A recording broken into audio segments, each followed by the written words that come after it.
Thank you for all coming. I'm Terry McCarthy. I'm president of the Academy. Delighted you all come tonight. We're doing a second night. We're being doubly blessed by Ambassador Hill. Last night we had a very interesting conversation at the Berlin-Brandenburg Academy of Sciences on the transatlantic challenges to the transatlantic relationship. Tonight we're dealing with a much simpler challenge, which is North Korea. But before I begin, let me first say that this is our Daimler Foreign Policy Forum event, and we're delighted Dr. Christina Eichhorst is here from Daimler. We're very grateful for their support, which makes this possible. I don't know how many Daimlers are in North Korea, but there's probably quite a few Mercedes in South Korea. Actually, I guess maybe they're not meant to be there. We've got some diplomatic talent in the room. Our trustee, John Kornblum, is here. Alf Bester from the Auswärtige Amt is here. And I guess we could put together a little negotiating team here and solve the Korean problem right on our own. Thank you all to Stephen and Margaret Disman, long-term supporters. We're glad to see you came here tonight. And Ambassador Hill, who is currently Chief Advisor to the Chancellor for Global Engagement and Professor of Diplomacy at the University of Denver. But over a long career in the State Department, he was EU Ambassador in 4 countries, Macedonia, Poland, South Korea, and Iraq. And I believe that your first posting in South Korea was in 1983, which gives you, I think, some length of time to understand this extraordinary peninsula with all its issues. And so, of course, he was also the Assistant Secretary of State for East Asian Affairs under both President Bush and Obama from 2005 to 2009, which was when he was our chief negotiator in the 6-party talks, which got somewhere and then, like so many other things. We'll go into that. You'll go into that. So we look forward to your talk, and then afterwards we'll have some Q&A and we'll open up to the floor. Ambassador Hill.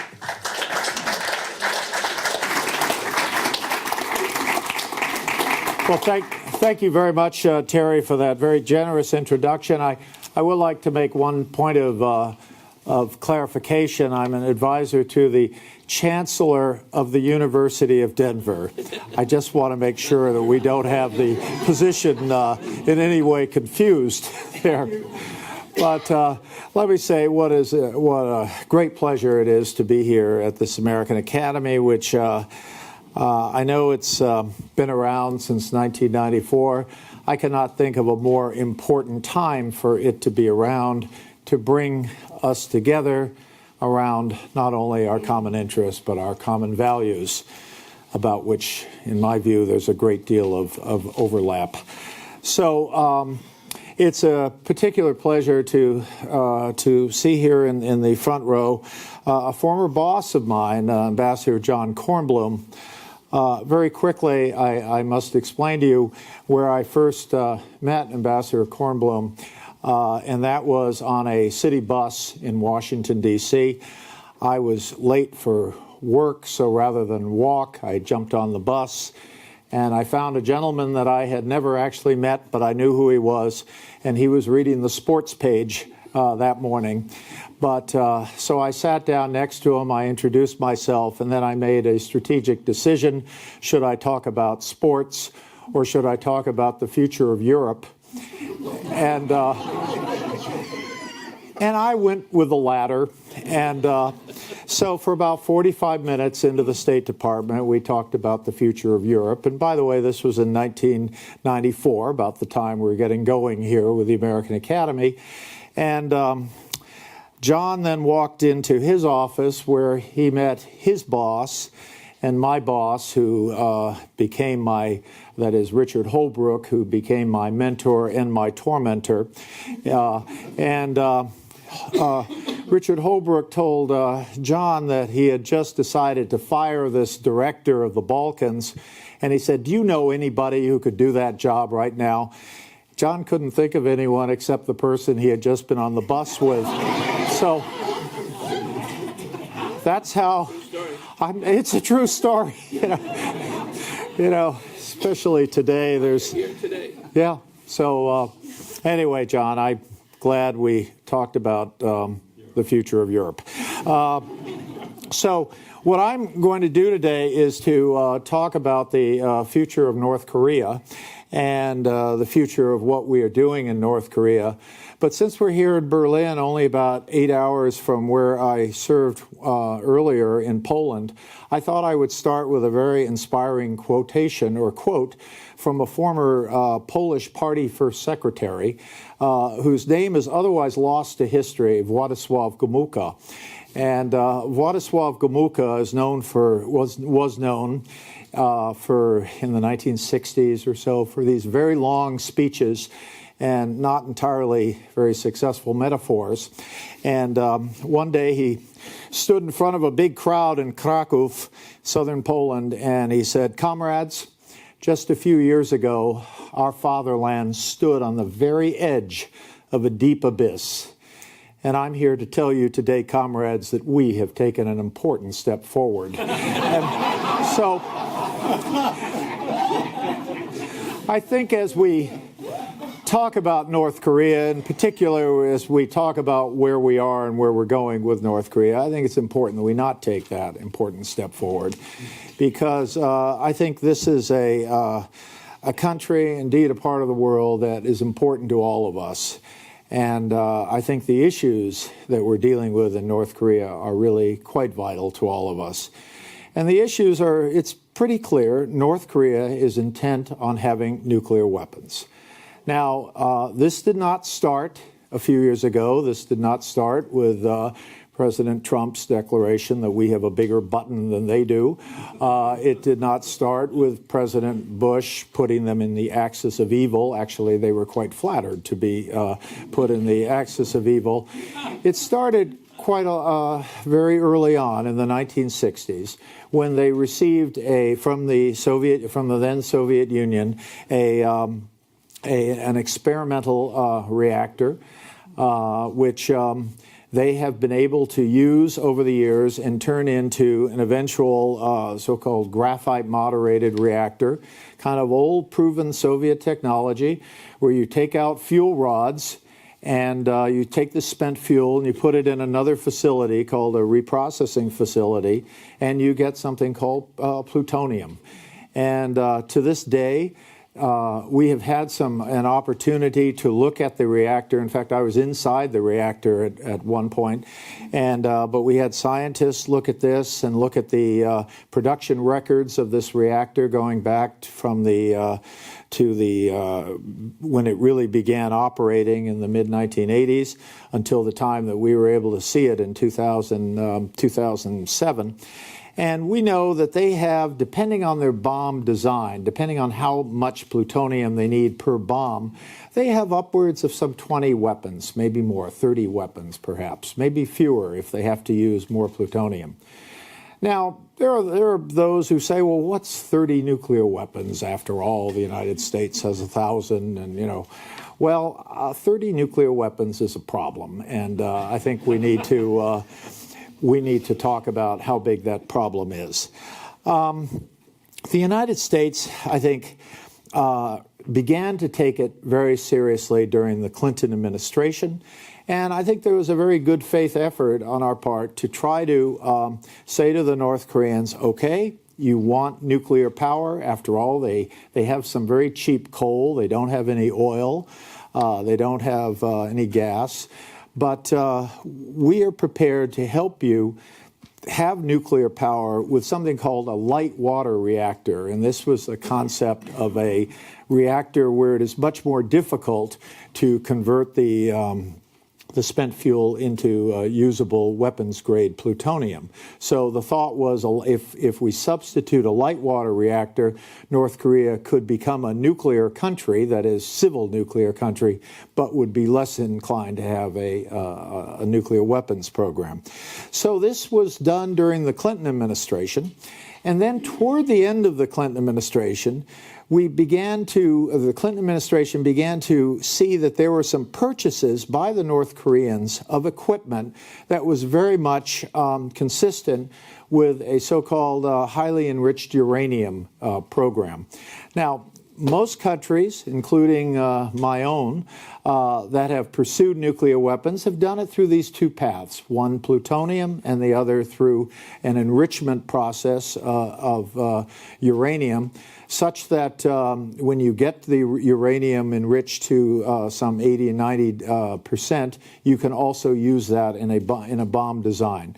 So when the Clinton administration saw that there were signs that they were importing parts that seemed to be consistent with the idea of using them in a centrifuge field, which, by the way, is very difficult to detect. I mean, you can see a belching reactor from outer space. It's very difficult to see an underground facility. Could be just the size of this room or maybe two of these rooms with several hundred spinning centrifuges in there. Very hard to detect from so-called national technical means. You might have, you might be able to look at the electric grid, and when you see some unexplained draw on that grid, that is what is causing such a use of all this electricity. I mean, do they have some new Christmas decorations, or do they have something going on somewhere? And so there's a lot of guesswork. And so when we began to see this in about 1999, in that time, there was a lot of concern. The Clinton administration made the principled decision, we'll deal with that, but right now we want to keep going on the plutonium because we know that they have a capacity with plutonium that we need to stop. The Bush administration came in January 2001, and they looked at some of the same data, and they said it's pretty clear that North Korea is seeking to create uranium enrichment, that is, centrifuges for uranium enrichment. The difference was that Bush administration made the decision that since North Korea was lying and not acknowledging this effort, the Bush administration made the decision we shouldn't deal with them on anything. So the agreement that the Clinton administration had with North Korea, that is to stop the use of the plutonium reactor, to the Yongbyon reactor, to bring in international inspectors, to close off the various equipment, it was the view of the Bush administration that we shouldn't have any agreement with them. And by the way, the Clinton administration was also providing some heavy fuel oil for electricity and other things not related to the nuclear program. So the Bush administration, in deciding not to deal with them, they did agree to send a delegation to see the North Korean leadership. And they met with a guy named Chung Sung-ju, who is the deputy foreign minister. And they posed the question, do you have this other approach on nuclear weapons? Now, the Bush administration, and I worked for the Bush administration for some 8 years, actually, so I know them pretty well. And they're not very good on sarcasm. So when the North Koreans said, so you've discovered our uranium enrichment program, well, let me tell you, we have even more powerful weapons than that. So the people in this delegation, oh my goodness, maybe they have a hydrogen weapon already. And so, of course, what Kang Sung-ju was talking about was that there's the beating heart of the North Korean people, and that is a more powerful weapon than any nuclear weapon, etc. I just mention this as a cultural aside, that you shouldn't always believe everything people tell you in quite the words that they tell you. Nonetheless, the Bush administration decided not to pursue anything with North Korea, whereupon the North Koreans kicked out the international inspectors and turned on the reactor and began actually to produce some real quantities of plutonium. In about 2003, President Bush down in Crawford, Texas, invited the Chinese, then Chinese President Jiang Zemin down there, and they agreed that President Bush said, we're not going to deal with them anymore because they lie to us. And the Chinese said, we know they lie. And they proposed the idea that maybe we should all be engaged in this. So the Chinese said to President Bush, let's have a situation where if they lie to you, they're also lying to us, they're lying to the Russians, they're lying to the South Koreans, and they're lying to the Japanese. So this was where this six-party concept came up in the heat of Crawford, Texas one morning.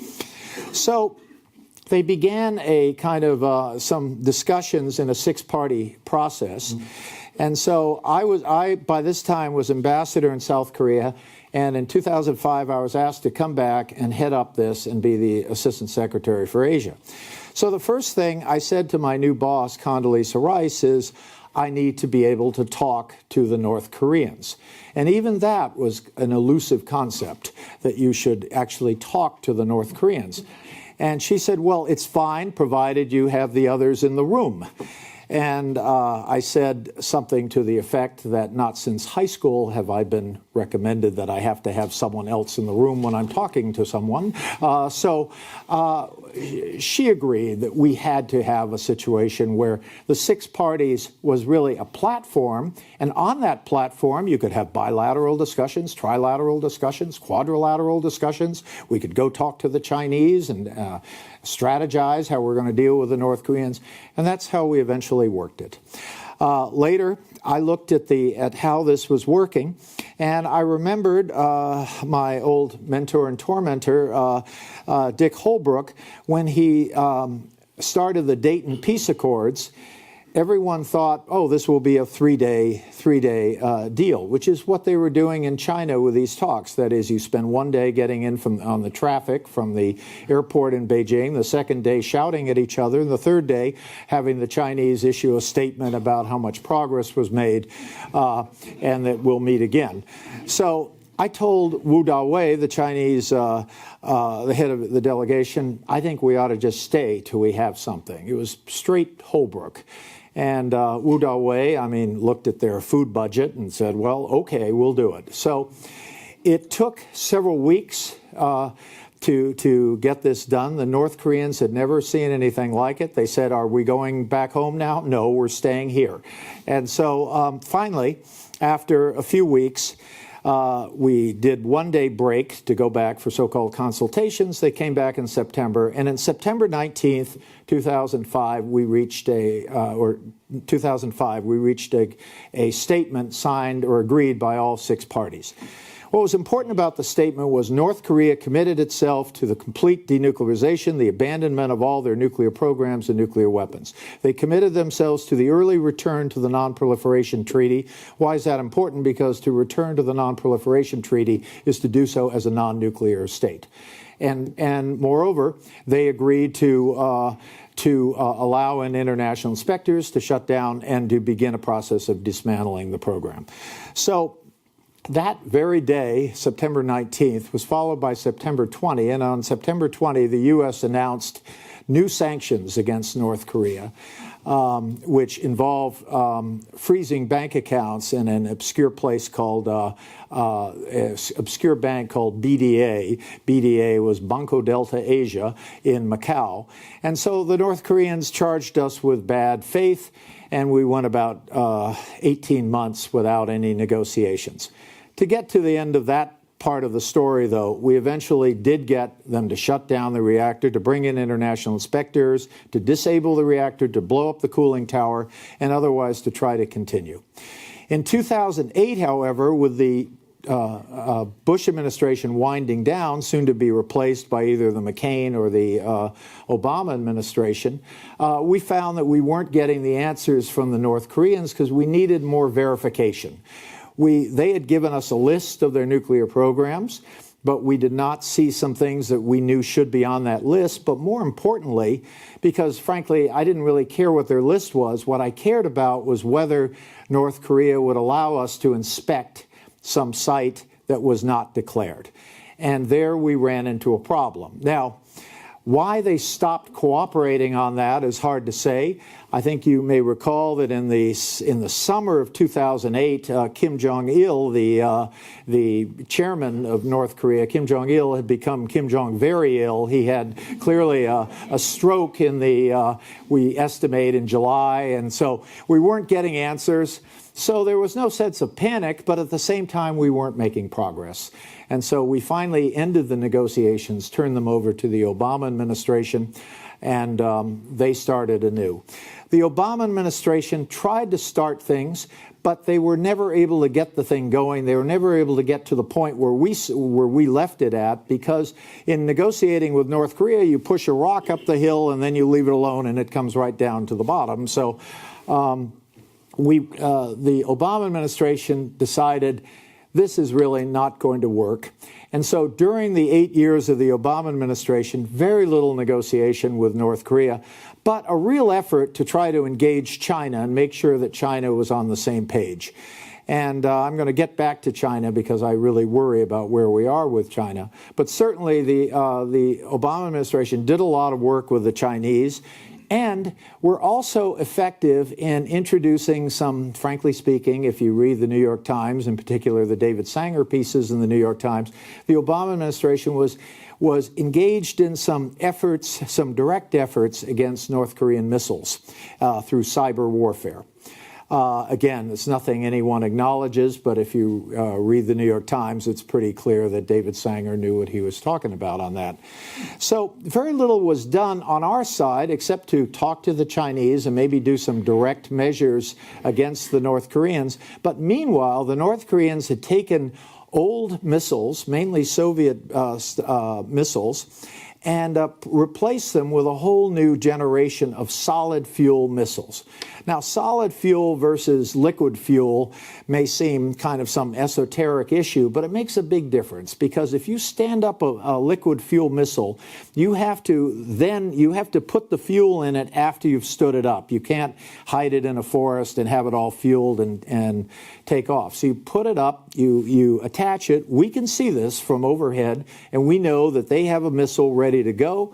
We'll have 5 hours to make that determination. If we think there's a nuclear weapon in it, we may want to take it right out on the launch pad. So we have a lot of time to think about that. With this Hwasong 13, 14, and 15, these are missiles that are solid fuel, and when they stand up, they go immediately off. And so you don't have any time to target them, and the task becomes much more difficult. So it's not fair to blame anybody or blame the Obama administration about this, but during the Obama administration, North Korea considerably improved their missiles, and they seem to have made some progress on their uranium enrichment, although I want to stress all 6 of their nuclear tests have been with plutonium. So they may want a uranium enrichment program, but they're still just getting their nuclear, their fissile material from plutonium. So in comes the Trump administration. There are more of these tests of this new generation of missiles, plus a couple of nuclear tests, including something that was finally a hydrogen weapon. So the Trump administration responded, as you know, with the president making some very bellicose and very strong statements, which bordered on sort of unintended comedy at times. I mean, I've mentioned the "my button is bigger than your button" stuff, and that was when we first heard the term fire and fury, etc. But the point was that by Christmas of 2017, Americans who were sort of wondering how to survive their relatives visiting them for Christmas turned their attention to how to survive nuclear war. I have a friend who was playing golf in Hawaii, and he got this strange sound in his cell phone, and it said incoming missiles. So, of course, he took a screenshot of it, so he can still proudly show it. But there's a lot of nervousness in the U.S. So then something rather remarkable happened. Kim Jong-un gave his usual speech at the New Year's speech on January 1st, 2018, and it was the usual sort of nasty speech about everything. But then, kind of interestingly, it shifted gears. It talked about how the North Korean wishes South Korea well in its Olympics. And at first, when I was reading it in English in a translation, and I thought this was further, more threat, because after all, it sounded sort of like a mafia thing. Geez, those are nice kids you have there. But in fact, what they're trying to say was, we wish you well in your Olympics. And they also indicated a desire to move on a U.S. relationship. So the South Koreans hadn't seen this before, and they knew that they were looking at something different. So they immediately sent a delegation up to Pyongyang, and sure enough, they met with Kim Jong-un, and Kim Jong-un made it pretty clear, yes, they would like to participate in the Olympics if that were possible, and he would welcome a meeting with the American president. Well, the South Koreans immediately made room on their team for some North Koreans. It was done in a way that I think could have been done better. For example, they took a few of the women on the women's hockey team and told them, sorry, you're not going to be on the team anymore. We need room for North Koreans. That didn't go over too well. And when some of them objected, the South Korean prime minister thought it was the best thing to say, you'll never beat the Canadians anyway. So, but nonetheless, I mean, as a sort of population, they were kind of pleased that something's finally happening. So that delegation that went up to Pyongyang came back to Seoul, reported, and the South Korean president, Moon Jae-in, said, go to Washington and tell them what is, then National Security Advisor McMaster, what is going on, and the fact that we, the South Koreans, are conveying an invitation from the North Koreans to meet with President Trump. So they went into the National Security Advisor's office, General McMaster, and this South Korean delegation, which included their ambassador from Washington and 4 other people from Seoul, they sat down in McMaster's office and they began to brief the National Security Advisor on what was going on, whereupon President Trump came in to McMaster's office and said, oh, why don't you all come over to the Oval Office? Because he had gotten an inkling of what this was going to be about.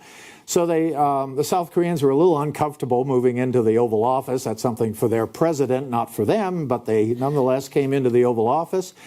And they explained to the president that we've had conversations with the North Koreans. They want to participate in the Olympics. We're looking for means to fit them into our teams. And Mr. President, they'd like to meet you. Now, I'm a career Foreign Service officer, and what I like to see is our leaders say something like, thank you very much. That's a very important message. I need to talk to my staff. I need to talk to my advisors, and we will be back to you with an answer very soon. That's how I would like to see the world work. It's not how the world works. He said, absolutely, we'll do it. And but rather than send General McMaster out in front of the West Wing, he had the Korean head of delegation, the director of their intelligence service, go out and make the announcement that President Trump was going to meet with Chairman Kim Jong-un. Now, most Americans who really don't worry about the sort of things I worry about said, hey, this is great. This is moving along. And it was kind of a reminder that among all the sort of Washington policy crowd who always said, oh, we can't meet them at the president level. No, we can't meet them at the vice president level. Secretary of State is too high. We need to send me to go out. So they were all worried about it. But from the American public's point of view, hey, our president's doing something good. And you could see his polling numbers, which, by the way, he follows fairly carefully. I mean, even closer than I follow baseball scores. He's following his polling numbers. He says, I'm doing fine with this. This is great. So then the issue came up, well, what are they going to talk about? Now, again, if you're a career Foreign Service officer, what you like to do is see a little delegation go out, meet the other side, and you say, look, other side, we're delighted that we're going to have, our leaders are going to meet, and look forward to a very good meeting. We have a draft joint communique, and in this draft joint communique, we've put down our thoughts for what we consider to be a very successful meeting. And then please, if you have some other thoughts, we're at your disposal. Or as an Indian diplomat once said, we're in your disposal. And so please feel free to make changes. And then, so what you like to have is when the two leaders finally meet, there's already an agreed communique, and the two leaders can, talk about, difficult teenagers or, bad haircuts or whatever they want to talk about, because basically it's already been approved.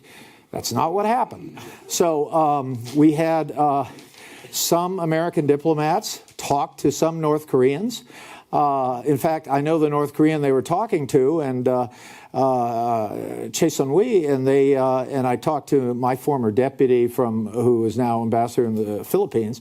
So I called Sung. I said, "So how did the talks go?" And he said, I said, "Who'd you talk to?" He said, "Well, we talked to their old interpreter." And I said, "Well, that's not a good sign." I mean, so nothing really was agreed. And then finally, the president announces it's going to be in Singapore, which, by the way, made sense because the North Koreans have communication facilities. So we thought, oh, okay, they're going to be ready to negotiate. Well, the rest is history. They meet. They put together this very vague statement. The vague statement does not really address any of the issues of are they going to denuclearize in our time or are they not? I mean, what time schedule do they mean? I mean, is it biblical? That is, when the lions lie down with the lambs or something? I mean, by the way, there's a museum in Israel that has a lion and a lamb, and I asked the guy, I said, how do you get the lion and the lamb to lie down? He said, oh, every night we put in a new lamb. So, we wanted from the North Koreans some clear understanding of, when they're prepared to do that. Didn't happen. And instead, the president got off onto this thing about that somehow we need a peace treaty. Well, when people ask for a peace treaty, what is going on there? Well, I think it's pretty clear that what is going on there is the North Koreans don't have nuclear weapons because they're afraid that we're going to attack them tomorrow. It's pretty clear, and I felt this for a long time, they have nuclear weapons to create a circumstance where an American president, whether this one, whether the next one, or the one after that, will think, do I really want American soldiers on the Korean Peninsula when there's a risk that not only could there be some sort of pushing and shoving on that Korean Peninsula, but that the North Koreans, in a moment of complete irrational, in an irrational moment, might choose to fire one of those missiles at Los Angeles. Well, I don't think they'll do that. But do I think there's a 0% chance that they'll do that? No, I'm not really willing to go to 0% on that possibility. So when the North Koreans start asking for a peace treaty, sounds reasonable. After all, we just have a kind of elaborate ceasefire, a so-called armistice on the Korean Peninsula. What could they really be seeking? And I think the concern that many of us have is in the context of a peace treaty, they'd say, now you don't need troops here anymore. That is a big issue. So nothing, and I don't think that's an exaggeration, virtually nothing has happened since Singapore, except that last night we now learn that President Trump will again meet his friend. And you recall just a couple of months ago, he said, oh, we're in love. We're in love. For those of us who have met, I mean, I know somebody loves North Koreans, probably their mothers, but the idea that our president is in love with the North Korean leader is just a little too much. And besides, to quote Tina Turner, what's love got to do with it? I mean, what we really need here are verification methods, et cetera, et cetera. What are they going to do? Will they put a list of what they're going to do?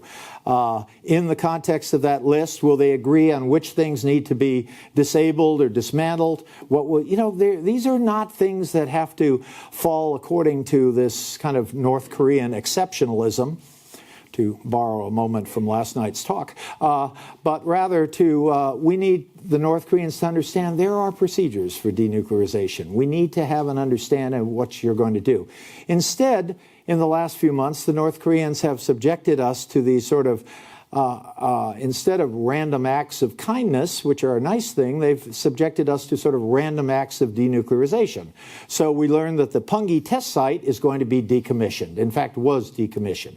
So on one level, you say, well, that's a good thing. Anytime you decommission something. Well, I think all the experts understood that if you try to explode another weapon in the Pungi nuclear site, the whole dome could collapse and you'll have nuclear effluents in Northeast Asia. Asia. So, of course, they had to shut it down, and maybe they're shutting it down not pursuant to any understanding with us, but rather because they can't use it again. Same with the engine test site that they're talking about. We don't know how many engine test sites there are. We wouldn't know until we have an ability to verify a list. So none of this work has been done yet. So as we meet today, we now know that the president is going to speak to Kim Jong-un at the end of February. One thing that has changed is there's actually a team of people working on this. A guy named Steve Biegun, who has been is a political appointee within the Bush administration. I knew him when in the 1990s when he worked for Jesse Helms, a famous senator from North Carolina. After that, he became a Coca-Cola lobbyist.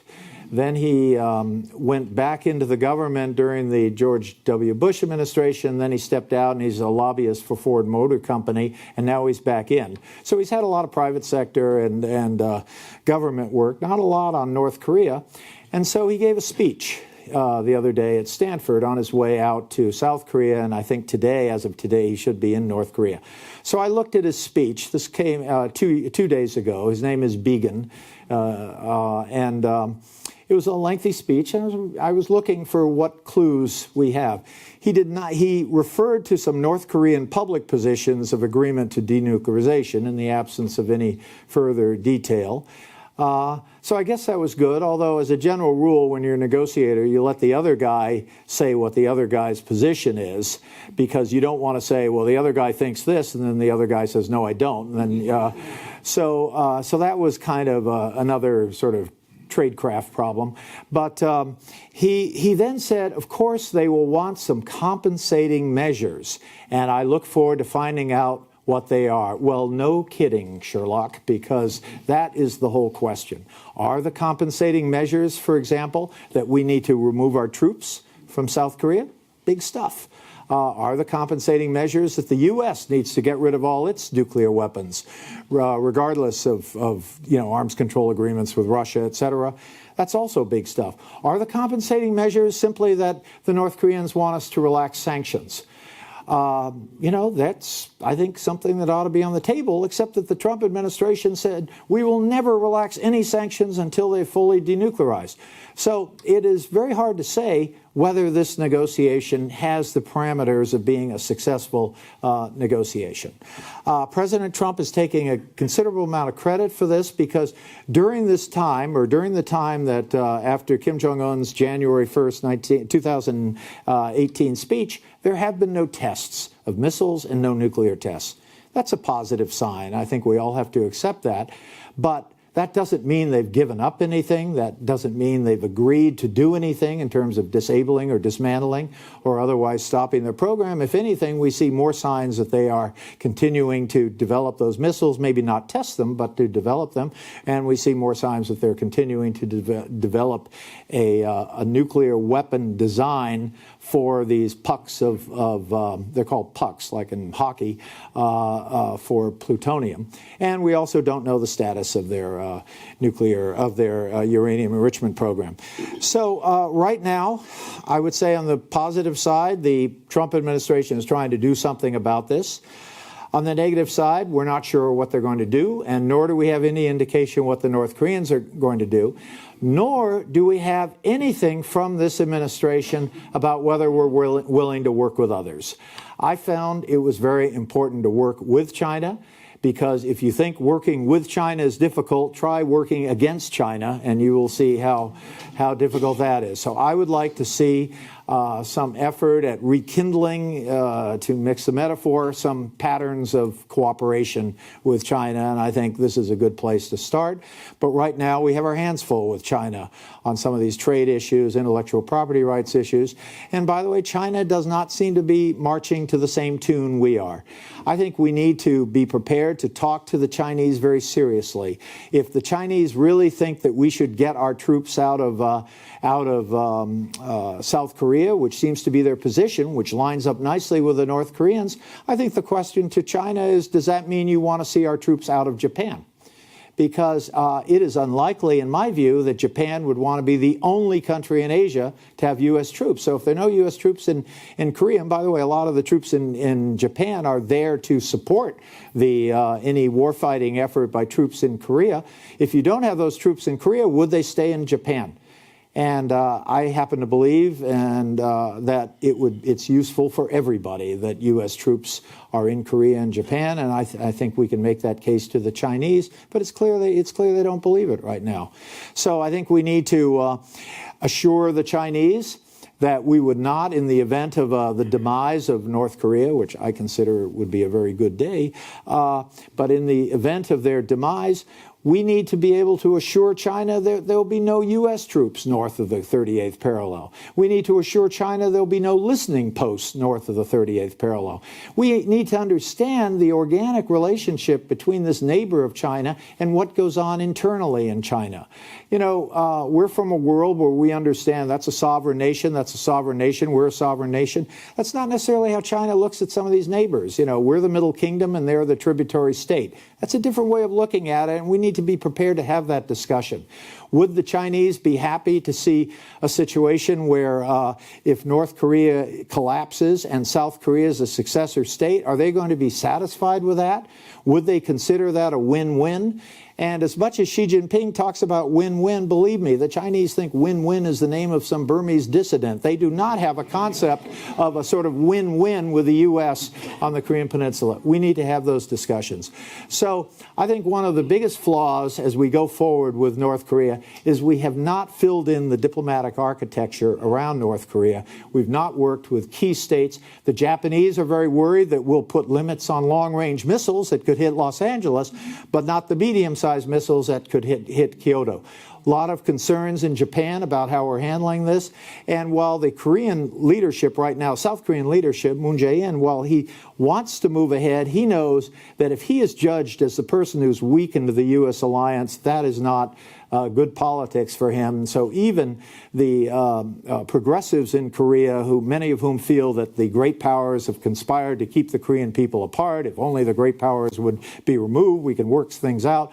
There are people in South Korea who believe that, and there are many people who do not. And so Moon Jae-in has to be a little careful about how he handles that. So this has gone on longer than I meant, but maybe we can go to questions in a more interactive format. So thank you very much. So I have just a couple of questions and I'll open up. The book you wrote in 2014, I guess, Outpost, about your careers, lots of stuff in there about the Balkans, but there's some interesting stuff about I think you visited North Korea 3 times? Yes. Explain to me how anyone gets lost on the way to a nuclear reactor in North Korea. Oh, yeah. Yeah, that was interesting. Well, when you're a foreigner and you're being schlepped around North Korea, you're in a very nice Mercedes, I might add. Late model. I don't know who the importer was. I don't know how it happened. Smuggled. Yeah. Yes. What is that? Helms Burton, I guess. So we were going on our 4 Mercedes. I had a 600 model, just to keep track. And so we're going on the main road. The main road is about the width of this room, no more, and 2 lanes, but no line, but asphalt.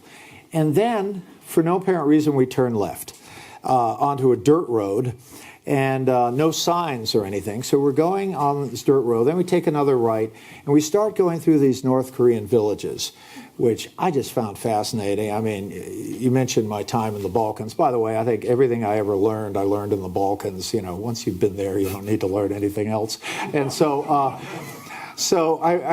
walk. We're driving through these weird little villages with 6-story buildings, which I've seen in Albania because Enver Hoxha, who was inspired by the Chinese, used to say, let the villages look like the cities and let the cities look like the villages, where the cities would have to plant rice and then the villages would have to build 6-story apartment buildings. So we're going through there and I'm kind of, this is fascinating. And then it stops for no reason, and all our minders with their Motorola radios, but not made in America, and we didn't sell them to them. So they're out there, they're each holding their Motorola's, and they're kind of these, at least four guys are kind of screaming at each other and pointing in different directions. And, I was the American negotiator, so I sort of felt I should get up and say, now look, let him speak before, I thought I should mediate it, but I let them go. So we turned around and had to go back 7 kilometers and go another 10 kilometers on the main road, and then we made the turn and we entered. So it happens. Dictatorships are not efficient, No signposts for their nukes. Yeah. I never understand the sort of genocidal murdering that went on in Albania under Enver Hoxha, because I can imagine if Enver Hoxha said, shoot that guy, the guy would say, well, the guns are locked up. I don't have the key. The key's over with so-and-so's having coffee. And, dictatorships are seldom efficient, and the North Korean one is clearly not as well. Well, our democracy is so efficient that the president told us last night, if he had not been elected president, we'd be in a state of war in North Korea right now, and millions of people would be dying. I don't want to make fun of war, but that cloaks a bigger question, which is there really a conceivable scenario where we would have a war with North Korea, which they would lose within presumably several minutes? Yes, they would. They would lose very quickly, but people say, why don't we, in fact, this was a big thing in Washington about a year ago, why don't we give them a bloody nose? It was called the bloody nose strategy. And the idea was we're going to hit some, with bombs, hit some North Korean facility and say, okay, North Koreans, you like that? We got a lot more, so get serious about negotiation. That was the idea. And then you would ask these people, proponents of this idea, you'd say, great, are you going to tell the South Koreans? Oh, no, we can't tell the South Koreans. Well, just think about that. If you look at a map of South Korea, and you look north of the Han River, which is where most of Seoul is, you've got about 20 million people. So if you're going to hit North Korea with a missile strike of some kind, what happens if the North Koreans hit South Korea? That is, what happens if they say we're going to retaliate and hit South Korea? If you want to say the percentage probability of that is 0, okay. I don't think it's 0. I think it's considerably more. And then can you imagine the next day, the South Koreans, if you hit the North Koreans, they've hit us, why didn't you tell us? Well, we could say we forgot. Or we could say we didn't want to tell you because we weren't prepared to live with your answer. So I think it would be quite a mess. So the war-fighting abilities here are constrained just by the diplomacy, just by the relationship with South Korea. I mean, we cannot do anything. We can, but it's hard. We cannot operate militarily against North Korea without using assets in South Korea. And that's not a complete rule. I mean, we can bring aircraft carriers, we could do things, but it's very hard. So just on the issue of South Korea, it's difficult. The second issue, the second reason it's difficult is we frankly don't know where everything is. We know where Yongbyon is. And by the way, if you do now. I sure do, yeah. You take the second left. We know where Yongbyon is, but if we hit it, would there be fissile material? We don't know where they store their nuclear weapons. We don't know how they store their nuclear weapons. So a lot of this talk about a military solution is frankly just not there. I feel that assuming this doesn't work coming up and, through the next few years where our president says it is working, but assuming it doesn't work, then I think we're going to have to look at rekindling those sanctions. And by the way, we did a pretty good job in New York. I mean, and we had continuity between the Obama administration and the Bush administration in terms of trying to impose tough sanctions. I think we have to get that going again. And by the way, sanctions, they're either tightening or they're loosening. You can't just kind of hold them in one place. And so right now they're loosening. because the Chinese and others are saying, well, you're friends with the North Koreans. Why should we have these sanctions? So I think we have to really put the tough sanctions on. And then I think we have to look at some direct measures, whether additional cyber attacks of the kind that clearly the Obama administration engaged in. Could we be more aggressive about shutting North Korean bank accounts down? Because I think there's scope for being more aggressive there. Could we be really tough about going directly and seeing if there's any kind of sabotage program such that it would fall into a gray area and reduce the potential retaliation to close to zero? Is there scope there? These are, none of this works in and of itself. You have to do a lot of different things at the same time. And so I sympathize and support the idea of a diplomatic approach, but I think it's important in diplomacy not only to be honest with your interlocutor, but maybe more fundamentally to be honest with yourself. And I'm not sure the Trump administration has been honest with itself about whether this can work. So the intelligence chiefs just last week jointly said, we don't think the North Koreans are going to give up their nuke. Yeah. And President Trump said they need to go back to school. Yeah. Well, let me just say, there was one thing I disagreed with them on. They said it's a matter of regime survival that they keep the nuclear weapons. I disagree with that. I don't think they need nuclear weapons to survive.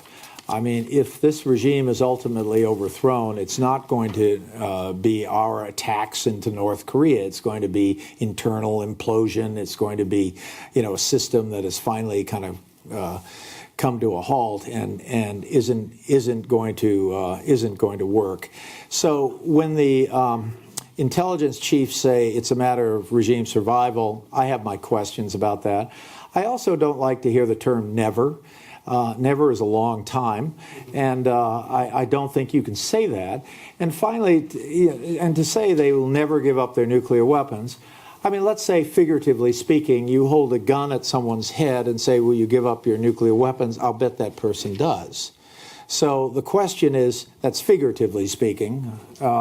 So the question is, could you put them in a situation where they see a better future without weapons than with them? And that's been the conundrum. But I think it's worth pursuing that as opposed to saying, it's not so bad if they have a few nuclear weapons. I mean, it doesn't really matter. It does matter. If they have nuclear weapons, at some point, South Korea and Japan, especially if they question our willingness to stay. There are a lot of questions about our willingness to stay there and stay everywhere, frankly. I think there would be we would see a lot of proliferation. And sooner or later, when nuclear weapons are in the hands of a lot of different countries, sooner or later something bad is going to happen. We have not had a nuclear explosion, frankly, since Nagasaki. And I think we should keep it that way. You're here. Final question, I'll open it up. As you said, key to this is China. The Chinese seem to be coming along with us until about 2017, and then they changed.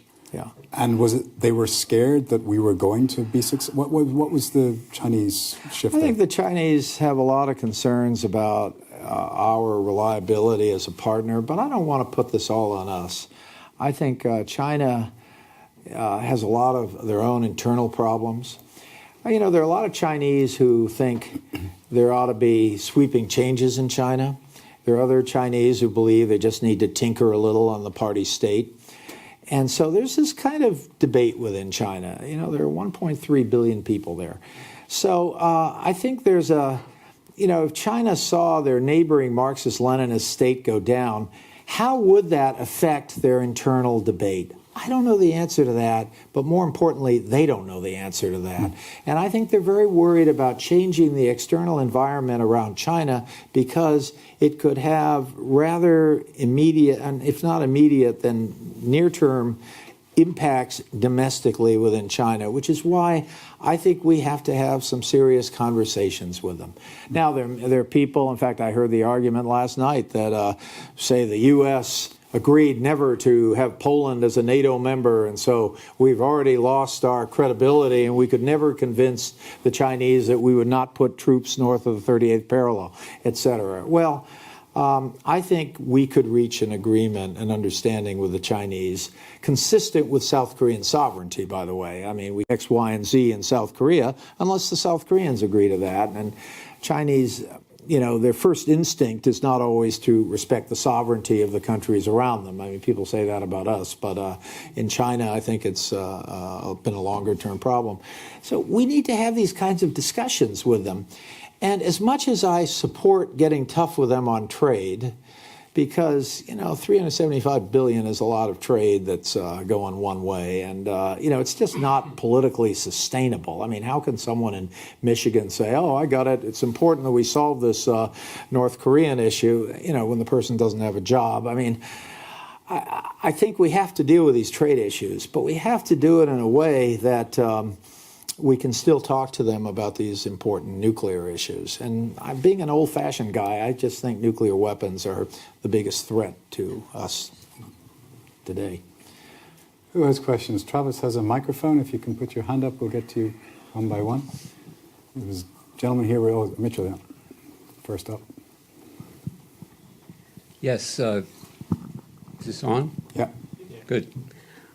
I want to ask about the first part of your talk rather than the current one, because other people will ask you about that. The first part, you went rather quickly through the six-party talks and their positive outcome, which then got, shall we say, upended very quickly. Yeah.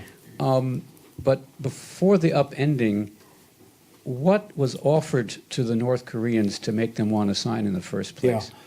Well, we gave them a lot of fuel oil. And by the way, there's a heavy viscosity fuel oil for which they do not have the refinery capacity to turn that fuel oil into any kind of finished petroleum product such that it could help their military. I just want to mention that. We looked for something that could help their old Soviet-built factories and could help their heating supplies, but we were very careful that it could not help their military. So that's one thing. And by the way, they really needed that fuel oil, and I was surprised with the degree to which they had to hang in there and get these quantities that they wanted. I think they asked for a couple of things that we thought about very hard. And one of the things which the Japanese were quite upset about was we have a so-called we have a state designation of state-supported terrorism. That is, Iran is on the list because they're giving equipment to a designated terrorist group, Hezbollah. So Iran is on the list.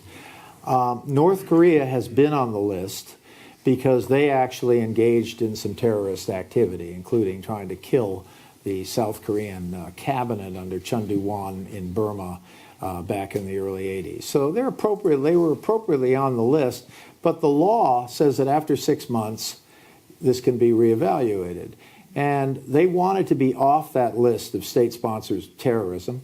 And we turned it over to the people in the State Department, not the North Korean negotiators, but the people in the State Department whose job it is to determine who should be on the list and who should not be on the list. And it was a tough decision because no one wanted to do anything positive for the North Koreans. In fact, I remember President Bush said, I agree with you, turning to me, that they should not be on the list because for the purpose of the law, they should not be on the list. They have not engaged in any terrorist acts, etc. And he said, but we really need another list. We need a list of not very nice countries or words to that effect. But that's the only list we have. Therefore, you're right. They should be taken off. So we took it off, and it took them off. And I had a very specific thing, which was I wanted to be able to blow up the cooling tower so that up until just about now, how many years is that from 2008 to, so this is over 10 years, they have not made more plutonium. I thought it was a good deal to take. But you wouldn't believe the criticism of that. First of all, Japan was very upset because our deputy secretary early in the Bush administration is alleged to have said, I don't think he said it, but his name is Dick Armitage, and he's alleged to have said to the Japanese, we will never take them off the terrorist list until they have given a full accounting of the Japanese abductees. Well, my reaction to that is, first of all, I doubt he said it. Secondly, we can't have our laws being used by other countries. If Japan wants to have a terrorism list, they're welcome to have one, but they can't use our terrorism list, was kind of my view. But that enraged a lot of people, including the current National Security Advisor, John Bolton, who felt that we were forsaking our Japanese ally. So it was that kind of stuff. When we got to the point in the fall where they would not give us enough verification, they would only verify essentially things that we already knew, if we had some momentum for the process, I felt that we should just take the deal, inadequate that it is, and start verifying stuff. And then when you're on the ground, you start kind of spreading the scope of the verification. You might say, okay, this is going very well. We really want to know what's over there. And just start a sort of process of increasing the scope of verification. That might work if you're not dealing with North Korea. But I couldn't sell that to Washington at all. And I would have been accused of treason. Well, I have been accused of treason by, John Bolton. And this current thing, this never would have happened if John Bolton were alive, I tell you. I couldn't sell it. So that's kind of where we were. And we had to just fold our tents at that point. Let's go there, and then we'll come around to the front here. Short question. Under the assumption that the Chinese core interest ought to be, at least in my view, at least due to my analysis, to reduce the American leverage in the region as a whole. Yeah. Under this assumption, wouldn't it make sense even to promote a unification process on behalf of the North Koreans, approaching the South Koreans, asking for them to start such negotiations as a carrot the denuclearization could serve? What do the Americans answer You mean to if this? China supported a reunification process, right, and asking for the U.S. to retreat? As I understand your question, ultimately that could be in China's interest because unification could happen in the context of getting U.S. troops out. Because frankly, there would be a lot of pressure in the U.S. Congress to say, why do we need troops there? They're unified. The troops are there to protect against North Korea. If that's part of the same country, we should pull them out. So there would even be that kind of. So your question is very logical. The only point I would make is that for all the talk about people saying, oh, those Chinese, they're such long-term thinkers. They really, we're in it for, quarterly report. They're in it for they're not. And for the Chinese, looking at the potential of a North Korean, Anschluss with South Korea, they would be so worried about the process of how that would happen, whether the agreements would be lived up to, how it would work, for all the reasons I mentioned earlier. And I don't think the Chinese would want to take that kind of chance. I see your point that at the end of it all, they might be in a better position, and you should make that point to them. But I don't think that's how they think. We have a gentleman here in the front who's been waiting for a while. Thank you very much. I'm interested in your take on the differences between how previous negotiation attempts to solve the nuclear issue on the Korean Peninsula were structured compared to the current ones. Because having talked most recently to both the North Koreans and the US negotiators, there seems to be an agreement that the current process actually is a promising one. Both sides described it that previous attempts to solve this diplomatically did not have, to say, the support from the top. And now there's this political support from the very top in both countries. And the North Koreans described it, we negotiated before with our hands tied, and now we can negotiate more freely. I would just want to have your take. First of all, their hands were never tied. I want to make that clear. We approached them working with the Chinese. The Chinese said one of the problems is you don't show them enough respect. You're not meeting with them. And in fact, when the North Koreans agreed to enter the six-party process, they wanted to have a meeting alone with us. And yet I had instructions that the Chinese must be there. And so I got to the place, and this was in June of 2005. We got to, by the way, I was told from Washington, it had to be a Chinese-owned facility to stress the Chinese role.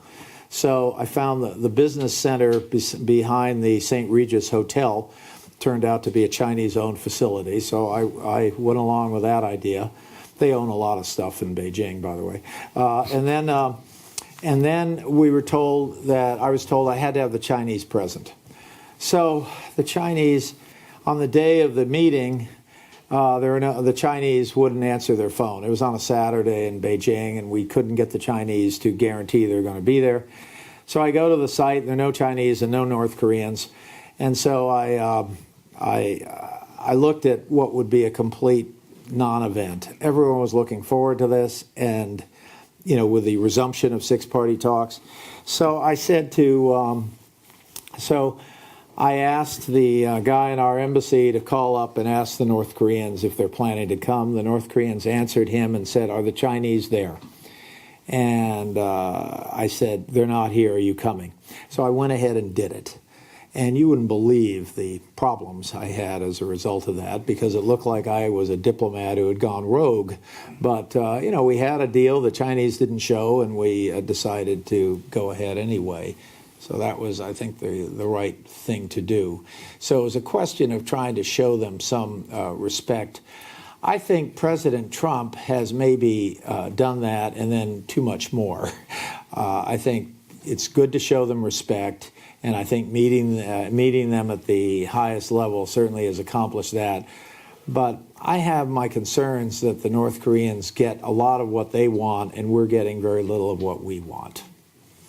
They have broken out of their diplomatic isolation. For all of the talk over the years, we have diplomatically isolated North Korea. No, we haven't. Not anymore. And we have very little to show for it right now. I think you had your hand up, and then there's a gentleman behind him. Obviously, focus is nuclear weapons, and that's a complicated issue. But I was just wondering, to what degree human rights comes up in this context. I mean, arguably, North Korea is the worst place in this world, and I mean, even the mullahs regime appears to be an open society, liberal, of the liberal kind, if compared to your focus country. Does it sometimes come up at the sides or whatever? Yeah. I mean, there were people in the States. I mean, there were people being very sincere about that point who raised the issue of human rights. Then there were some people who were kind of weaponizing human rights, hoping that by introducing human rights we could destroy the negotiations. But there were people who were sincere. I can tell you what I did. First of all, in caucusing and talking to other participants, such as the South Koreans or the Russians, I remember the Russian response to the idea of raising human rights in the six-party plenum. The Russian response is, "What's the matter? Don't you think this is hard enough? Now you want to bring up human rights." That sort of refreshing pragmatism that you get from the Russians.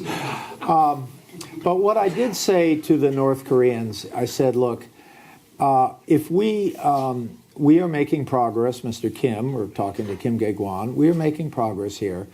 And but ultimately, we are going to have to address some of these broader issues. And I said, Mr. Kim, one of them, because I remember this very well, I thought through this very carefully. I said, what I would like to do is, as we make progress and as we begin to implement our obligations, which had to do with normalization, we would want to implement normalization together in the form of working groups, including a working group that would deal with human rights issues. And I said, Mr. Kim, we are not asking for your country to be something that it's not. I remember using that term. We're not asking you to be now these are my thoughts, but not necessarily my words. We're not asking for a complete 180 change, but we need you to understand that these are issues that are international in scope, and don't tell me they've been imposed by the American side. And I talked about Europe's issue on human rights. These are not imposed. Americans don't tell Germans and French how to pursue human rights. And I made that very clear to Mr. Kim, to Kim Gae-gwan. I said, this is not a matter of us using this issue. And so I said, what we would expect to do is try to put together working groups as we move toward normalization. One of the working groups would be on human rights. And what we're looking for is not a complete change in behavior, but a direction. I use the term direction. So that was how I handled it. Now, it never came to fruition because we never got to the point where we started getting plutonium out of the country and could therefore begin the sort of glide path of discussing our normalization. But I also explained to him that we've done this with many other countries in terms of our, as we move toward normalization, and we would have these working groups, including human rights. And, maybe because he never thought we'd get there either, he had no objection to it. It was okay. But to Senator Brownback of Kansas, who later became governor of Kansas, I was considering moving to Kansas to vote against him. But he was, he started, accusing me of not caring about, John knows. We were in places like Kosovo, Serbia. Bosnia, and then to be accused by a guy who couldn't spell Bosnia that I don't care about human rights. Well, they don't pay enough money to listen to that stuff. I really. John, you have a question? Well, I was going to sort of follow in the same direction, because it is interesting that the process that you said you were in and the one we have now is not totally dissimilar from what we had in 1963 and 64. Mm-hmm. When John F. Kennedy, after the Cuban Missile Crisis, decided that he didn't want to go there again. Yeah. And he started out with the Nuclear Test Ban Treaty, which was the first step, ultimately, if you want to be dramatic about it, to the end of the Soviet Union, 30 years later. And so the question is can there be, either when you were doing it or right now, can there be anything more? This regime is many times more difficult, I think, than the Soviet Union even was then. Yeah. Can there be any broader goal other than simply going after them to reduce the weapons? I very much share the sentiment that we've seen from people like George Shultz and Henry Kissinger and others on the need to do away with nuclear weapons. I think they are just so horrific that we should be enlisted in that. And of course, the NPT, the Non-Proliferation Treaty, envisions that, except we haven't taken any steps to it.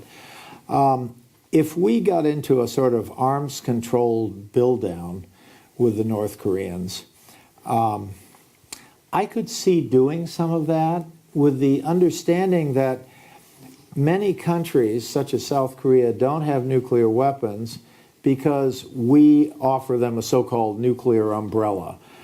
To talk about a nuclear umbrella, don't worry, if someone uses nuclear weapons against you, we'll use nuclear weapons against them. This is so theoretical, it's almost, it's just fairy tale or nightmare type stuff. And so I think we ought to look more carefully at that and whether we could think about that. But I really think North Korea needs to understand that they have to go to zero on this. Because if they don't, I think we're going to get this proliferation problem to a much greater extent than we already have. But I just don't know in the long run how much we can accept other countries to go to zero when we haven't budged at all. And then when I look at this INF decision the other day, And I know the guy at the Defense Department, the Undersecretary for Policy, who comes out of a missile-producing company, John Rood. We're not doing it, and so I would like to go in that direction, but I just don't think there's any momentum. So Christine, and then we'll get to the gentleman. Thank you very much. Thank you, first of all, for this really entertaining tour d'horizon. Well, I was trying to inform. It was really entertaining. First of all, I would like to stress again that, of course, Daimler complies with the sanctions, and actually we also worked with the United Nations trying to find out how these Mercedes It's not just Mercedes. There are a lot of things. There are a lot of Japanese vehicles. There was Japanese beer. I remember I went to Kim Gae-gwan wanted us to see that North Korea has wonderful bars. So I remember we were looking at Japanese beer. Or how did this get here? So there's a lot of this stuff. Yeah, it's I'm just, not picking on. Seeing Mercedes and also on camera the other day when President Trump met. Oh, you could see it. Yeah. So that was, of course, something that was not really, welcomed. Yeah. No, but my question goes to the fact that North Korea for a long time has been also accused of proliferation, and I wonder, do you still see this? I mean, efforts to proliferate, and if so, to which countries? The proliferation. We have never found really anything that could be confirmed that would suggest proliferation of fissile material. We have not seen proliferation of the means to fissile material, that is, plutonium production facility. What we have seen in the case, this reactor, or the skeleton of this reactor in Syria, which I think the Israelis blew up in 2008, if I have that right, 2007. This Osiek, where was it? Osiek in Syria, and then we know the North Koreans built that, but there are no critical components to it, so there's no actual fissile material or anything that could be associated with proliferation, except that clearly it's a design for a nuclear reactor, even though it was just bricks and mortar. So we haven't seen that, and there are concerns about signs that the North Koreans are cavorting with the Iranians, and I can believe some of that's possible. I absolutely can believe that. I think that argues not only for vigilance dealing with North Korea, but it also argues for the fact that we need to do something about our non-existent Iran policy. I mean, going around the world and saying bad things about Iran by our Secretary of State is not a policy. And so, but I mean, if North Korea, I don't think they have any scruples about this. So if they ever thought they could get away with it, they would. And I think it's been valuable over the years to remind them that any fissile material, which by the way leaves a signature, it's you can tell where it's from. I mean, it's like a fingerprint. You can tell where it's from. So I think we need to continue to make that very clear to the North Koreans.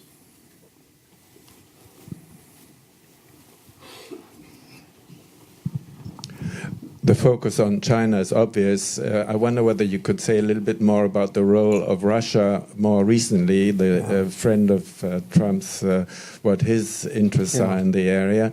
And in that context, the resources that are necessary to keep this whole system going. I wonder whether you could say something. I once read, I think, that the Russians early on sent rockets over the borders and things like that. But I mean, how can that country, well, it couldn't afford the effort and the resources, but is there help from where? Yeah. It's clear that the origins of the North Korean nuclear program came from Russia. I think the origins of the missile program involved China and involved some Chinese technology married up with Russian technology. But I think it's pretty clear that Russia does bear responsibility, the greater share of responsibility for North Korea nuclear ambitions. Now that said, I must say, in dealing with the Russian counterparts during my time, the six-party talks, there were some very competent people. They 100% agreed with the goals, and the joint statement that we put out on September 19th, 2005, together with a joint statement of February 13th, 2007, which you can look up on the internet, were fully supported, and the Russians were helpful in that process. I guess my bottom line on the Russians was they didn't do as much as they could have. And I was often kind of defending them publicly, saying, well, when we get to the point of dismantlement, I try to repeat these themes so the North Koreans would understand we're not just satisfied with a freeze, we wanted to move ahead. So when we get to the point of dismantlement, Russia will be very helpful because they know this technology, et cetera. They know how to do this. They know about sealing up fissile material, et cetera. We didn't get to that, but I must say the Russians were never helpful. And I just, I spent a lot of time in the Balkans, and there's this wonderful it's a Turkish word that found its way into Serbian, inat, which means spite. And I felt that Russian policy was determined more by inat than by any self-interest. Good in the back there. Including Putin now. Yeah. Any question in the back there? Yeah, I think Jeremy there. Thank you very much. Really appreciate your comments tonight. You mentioned Iran, and I'm curious, obviously the arrangement that we had with Iran was not suitable to our administration. That level of inspection, that level of verification, if imposed on North Korea, do you think that would be acceptable to either side? I mean, would that be considered a win, or what would we have to do further to get there? It would be considered Christmas, your birthday, and everything else. It would be quite remarkable if we had that kind of verification and the elements of it, which also included the evacuation of fissile material. It would be fabulous if we could get that with North Korea. And we never got close to that during my time. And these guys are, currently are way, way away from that. I think history will be very harsh in its judgment of how the Trump administration has handled Iran. It's not to say we love Iran or something. It's not to say that they've been easy to deal with, but you don't dismantle something without a concept of what you're going to do in its place. Moreover, we know that the big problem with dealing with Iran was not the JCPOA, which even our intelligence chiefs say is being implemented. The problem, of course, is their regional mischief, and I say regional mischief in Arab lands. Now, that's a lot more complicated than the average American thinks. Why is Iran so involved with Hezbollah? If you ask an engineer living in Tehran, they'd go, beats the heck out of me. I don't know why we care about Hezbollah. If you asked a mullah in Qom, he's probably going to start telling you about 1501, which is about, 500 years ago, when the mullahs in Iran began the conversion process from Iran being a Sunni country to a Shia country, and they brought in these Shia mullahs from southern Lebanon, etc. This history is a burden, and we just need to understand it a little. I used to say to people in Macedonia, please, and people in the embassy, please at least understand what the taxi drivers understand, and actually, if you master what taxi drivers know in Skopje, you'll know a lot about it. And so I think we just have failed to understand this whole Iran relationship in this near Levant area and in, of course, Shia Iraq. We've failed to understand it. We've tried to get this kind of one-stop shopping with Saudi Arabia. I'm not saying don't have a,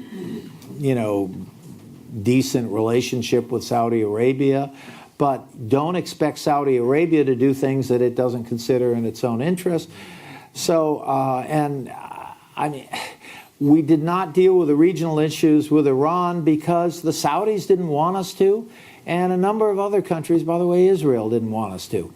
So it's a little cheeky for them now to say, well, the whole thing was bad because you didn't solve the regional issues. They specifically said, don't do it because we want to be at the table too. So I don't know. I mean, we have a president who loves, pulling rabbits out of hats, and the trouble with that is you need rabbits don't live in hats. Somebody has to stuff the rabbit down the hat, and that's what diplomats do. And he doesn't have any diplomats, so it's frustrating. I'll take the last one here. Did that lady know? Okay, then this gentleman here.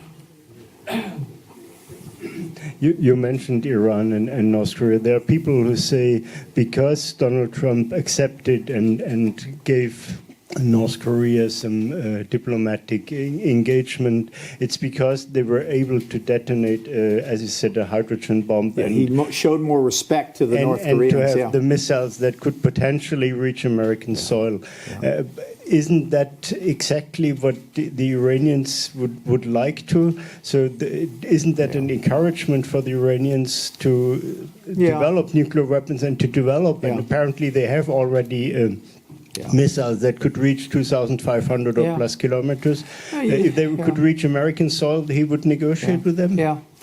I mean, I agree with all that. I mean, it's, Iran... John and I both have colleagues who were in that embassy in Tehran who were, tied up, blindfolded, submitted to fake executions.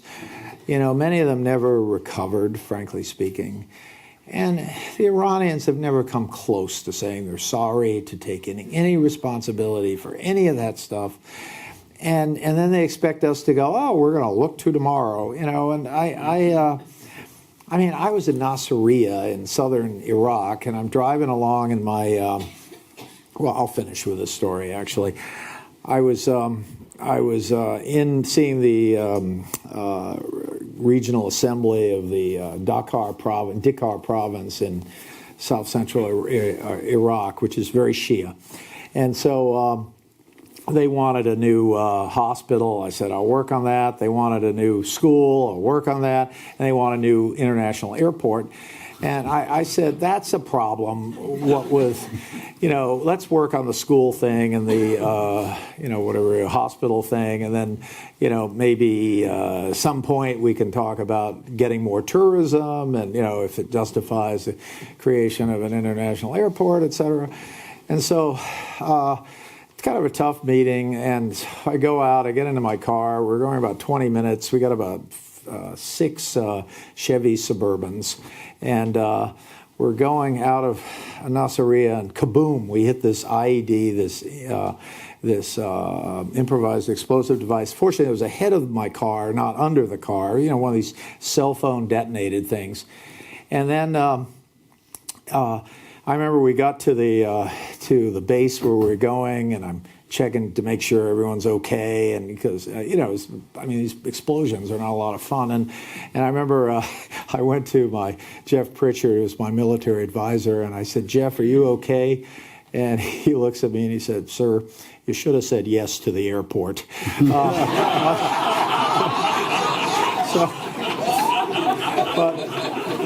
Anyway, I'll close with that, but that was an Iranian-made IED, and the Iranians are going to need to kind of deal with this a little better. Thank you. All right. So, to steal a line from you, our wine outside is at your disposal until it's in your disposal. Yeah. But Ambassador Hill, thank you so much. Okay, thank you very much. Thank you. Yeah.